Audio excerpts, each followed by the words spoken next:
আসসালামু আলাইকুম। সবাইকে আবারও স্বাগত জানাচ্ছি নতুন একটি গুরুত্বপূর্ণ ভিডিও। এপ্রিল মাসে কি আপনারা শাকসবজি চাষ করবেন তা নিয়ে বিস্তারিত আজকে আমরা আলোচনা করব। আশা করছি সবাই আমার সাথে থাকবেন। প্রথমত যে সবজিটার নাম আমরা বলবো সেটা হচ্ছে লাউ। অনেকেই জানেন মার্চ থেকে এপ্রিল মাসে আপনারা যদি লাউ বীজ থেকে চারা তৈরি করে চাষ করে থাকেন, বাজার দরটা ভালো হয়ে থাকে। এবং এপ্রিল থেকে মে মাস পর্যন্ত যদি আপনারা বীজ বপন থেকে আপনারা চাষ করে থাকেন লাউ, আপনার গাছে প্রচুর পরিমাণে লাউ হবে এবং বাজার দরটাও আপনার মোটামুটি অনেক থাকে। তারপর আমরা যে সবজিটার এখন নাম বলবো সেটা হচ্ছে চিচিঙ্গা। এপ্রিল মাসে যদি আপনার চিচিঙ্গা চাষ করে থাকেন, সেই সময় আপনার বাজার দর মোটামুটি 40 থেকে 50 টাকা কেজি দরের থেকে। এ সময় যদি এপ্রিল মাসে আপনারা চিচিঙ্গা চাষ করতে পারেন, অবশ্যই আপনারা লাভবান হবেন। এবং এখন আপনার চিচিঙ্গা গাছের পরিচর্যা থেকে আপনারা বীজ থেকে বপন করে আপনারা এ টু জেড আপনারা করে পারবেন। আশা করছি এখন যদি আপনারা পরিচর্যা করেন, অবশ্যই আপনার ফলন প্রচুর পরিমাণে চলে আসবে। তারপরে আমরা যে সবজিটার নাম বলবো সেটা হচ্ছে পাট শাক। অনেকেই আপনারা পাট শাক খাওয়ার জন্য এবং বিক্রির জন্য আপনারা চাষ করে থাকেন, আবার অনেকে আপনার পাট বিক্রি করার জন্য আপনারা চাষ করে থাকেন। এই সময় যদি পাট শাক চাষ করেন অবশ্যই লাভ হবে। তারপরে আমরা যে সবজিটার নাম বলবো সেটা হচ্ছে মিষ্টি কুমড়। এই সময় যদি আপনারা মিষ্টি কুমড় চাষ করেন, অবশ্যই মিষ্টি কুমড় প্রচুর পরিমাণে ফলন হবে। আমাদের দেশে একটা হচ্ছে বর্ষা মিষ্টি কুমড় আর একটা হলো গ্রীষ্ম মিষ্টি কুমড়। আপনারা যদি এপ্রিল মাসে আপনারা চাষ করেন, আপনারা বর্ষা মিষ্টি কুমড়টা চাষ করবেন। আপনারা অনেকেই জাত রয়েছে হাইব্রিড জাতের ভিতরে স্প্যানিশ কোম্পানির ভিতরে আপনারা নিতে পারেন। তারপরে আমরা যেই সবজিটা আমরা চাষ করবো সেটা হচ্ছে কলমি শাক। আমরা যদি এপ্রিল মাসে কলমি শাক চাষ করি, আমাদের বাজার দর থেকে আমাদের চাহিদা অনেক ভালো হয়ে থাকে। এবং এই সময় যদি আমরা কলমি শাক চাষ করি, আমাদের প্রচুর পরিমাণে আমাদের কলমি শাক হয়ে থাকে। আমাদের এপ্রিল মাসে সার প্রয়োগ থেকে আমাদের পুরো পরিচর্যা আমাদের এপ্রিল মাসে আমরা করতে পারবো।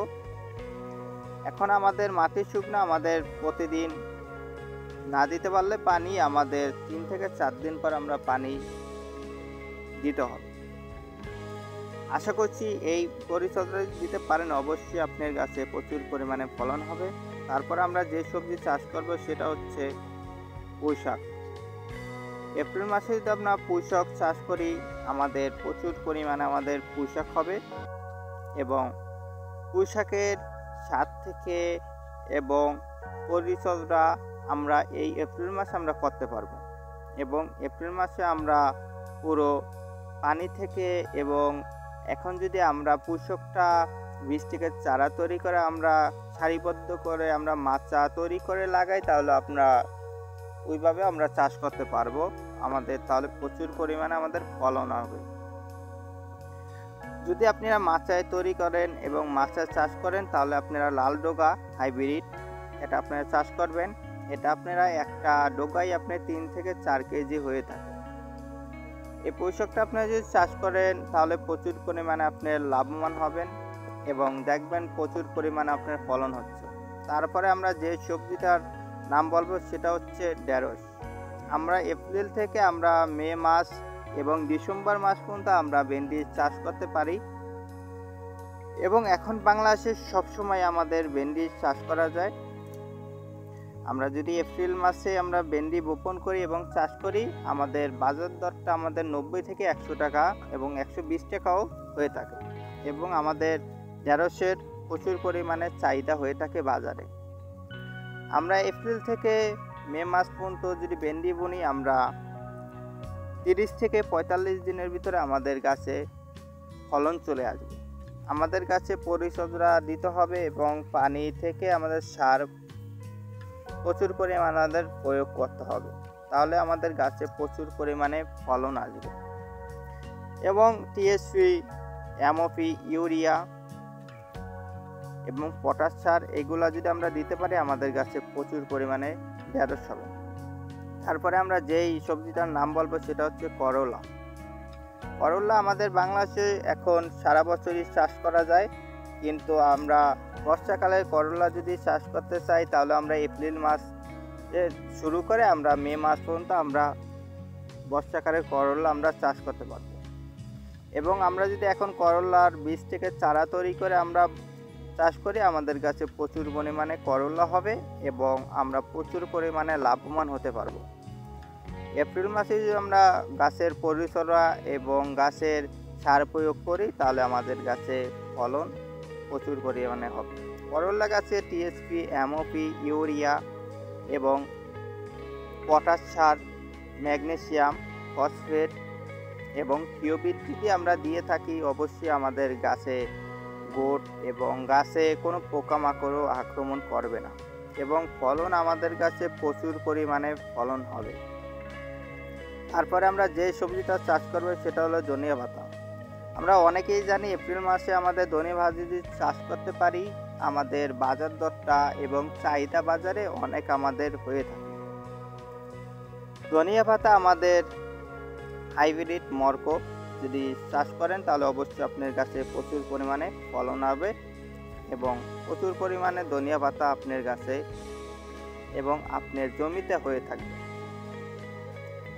এখন যদি আপনি ধনিয়া পাতা চাষ করেন তাহলে অবশ্যই মোটামুটি বড় আকারের করে আপনারা চাষ করবেন এবং পরিচর্যা যদি আপনারা এখন করতে পারেন আপনার বাজার দরটা অনেক ভালো হয়ে থাকবে। ধনিয়া পাতা আপনার এখন ধনিয়া পাতা গাছের টিএসপি, ফসফেট, থিওবিট এবং টিএসপি সার এগুলা দিয়ে আপনারা যদি পানি দিয়ে দিতে পারেন তাহলে অবশ্যই আপনার ধনিয়া পাতা খুব প্রচুর পরিমাণে হবে এবং খুব প্রচুর পরিমাণে আপনার ভালো হবে। তারপরে যে সবজিটার আমরা নাম বলবো সেটা হচ্ছে পালং শাক। আমরা অনেকেই আমরা চাষ করে থাকি এপ্রিল মাসে পালং শাক। পালং শাক যদি এপ্রিল মাসে আমরা চাষ করতে পারি তাহলে আমাদের এপ্রিল মাসে বাজার দরটা অনেক ভালো হয়ে থাকে এবং পালং শাকে আমরা যদি টিএসপি, এমওপি, ইউরিয়া এবং ফসফেট, ম্যাগনেসিয়াম যদি দিয়ে মোটামুটি আকারে আমরা পানি দিয়া আগাছাগুলো আমরা মুক্ত করতে পারি তাহলে আমাদের পালং শাক প্রচুর পরিমাণে আমরা একটা পালং শাক 1 মুঠ হয়ে যাবে।